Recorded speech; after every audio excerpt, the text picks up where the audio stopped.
বাংলাদেশের কথা বলেন, পুলিশ হেফাজতে একজন রানিং এমপিকে কোন দেশে গুলি করে হত্যা করা হয়েছে? এইরকম বর্বরতা, পৈশাচিক হত্যা ভারত ছাড়া আর কেউ এখন পর্যন্ত করতে পারে নাই। আমরা আপনাদেরকে মনে করিয়ে দিতে চাই, ভারতে 15%, পুরো জনসংখ্যার 15% মুসলমান, কিন্তু তারা সেখানে সংখ্যালঘু। সেই সংখ্যালঘু 15% মুসলমান সরকারি চাকরিতে মাত্র 3% পর্যন্ত তারা সরকারি চাকরি পায়। আমি বাংলাদেশে জিজ্ঞাসা করতে চাই, বাংলাদেশের মুসলমানরা হলো 90% উইথ 9% পাওয়ার। কারণ আমি থেকে শুরু করে আমার অসংখ্য ভাই বোন গত ঢাকা বিশ্ববিদ্যালয়ে, আমি নিজে সাক্ষী, বিশ্ববিদ্যালয়ের প্রথম বর্ষে আমি একটি প্রশ্নের উত্তর করেছিলাম, যেটা আমার শিক্ষক পছন্দ করে নাই। তিনি আমাকে প্রথম বেঞ্চ থেকে উঠিয়ে পিছনের বেঞ্চে পাঠিয়ে দিয়েছেন এবং আমার মনে আছে তিনি বলেছেন, ঢাকা বিশ্ববিদ্যালয় কোনো মাদ্রাসা না, এত মোল্লা মুন্সি দিয়ে বিশ্ববিদ্যালয়ে ভর্তি করে ফেলা যাবে না।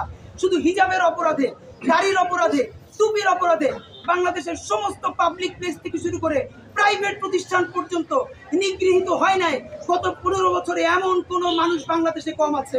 অথচ আপনি পারলে বলেন তো, আমাদের কোন সংখ্যালঘু ভাই বোন, সংখ্যালঘু শব্দটাই একটা ক্রাইম, কোন সংখ্যালঘু নাই, প্রত্যেকটা মানুষ নাগরিক। আমাদের কোন হিন্দু জনগোষ্ঠীর ভাই বোন হিন্দু হওয়ার কারণে সরকারি চাকরিতে তারা বাধাগ্রস্ত হয়েছে?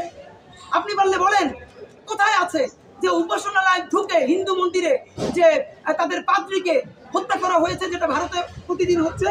আপনাদেরকে মনে করিয়ে দিতে চাই, এই বছর দিল্লিতে, হরিয়ানায় আপনারা জানেন যে উন্মুক্ত স্থানে নামাজ পড়াকে কেন্দ্র করে যে পুলিশ দায়িত্বরত অবস্থায় মুসল্লিদেরকে বুট দিয়ে লাথি মেরেছে। আপনারা